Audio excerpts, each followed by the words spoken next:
హరే కృష్ణ. రాధాకృష్ణ అంటాం. రాధా అంటే ఎవరు?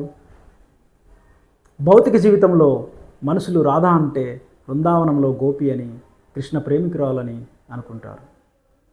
కొందరు కృష్ణుడి భార్య అని కూడా అనుకుంటారు. కేవలం అజ్ఞానం వల్ల మనం అలా అనుకుంటాం. అందుకే భక్తి మార్గంలో, ఆధ్యాత్మిక గురు పరంపరలో మనం జ్ఞానం పొందాలి. శ్రీమతి రాధారాణి సామాన్యురాలు కాదు. కృష్ణ హలాదిని శక్తి రాధ. మరియు కృష్ణుడి రాధా మధ్యలో తేడా ఉండదు.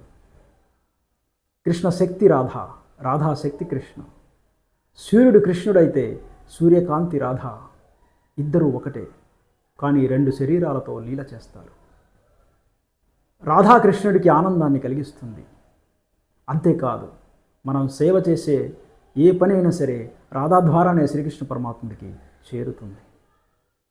మొత్తం ఆధ్యాత్మిక ప్రపంచంలో శ్రీకృష్ణ పరమాత్ముడు వ్యాపించి ఉన్నాడు. శ్రీకృష్ణ పరమాత్ముడు విస్తారము, స్వచ్ఛమైన ప్రేమ రూపం రాధ.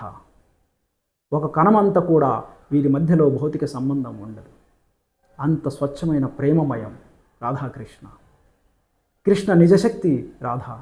అందుకే మనం ఎప్పుడు రాధాకృష్ణ ఆధ్యాత్మిక రూపం మరియు లీల కోసం అలా అవతరించారని మనం అనుకోవాలి. రాధా మాత్రమే శ్రీకృష్ణ పరమాత్ముడికి ఆనందాన్ని కలుగజేస్తుంది. రాధా విస్తారాలు 3 రకాలు. అవి కృష్ణ ఆవిర్భావంతో పాటే వస్తుంది రాధా కూడా. 1 లక్ష్మీ రూపం, 2 భార్య రూపం, 3 గోపీలు.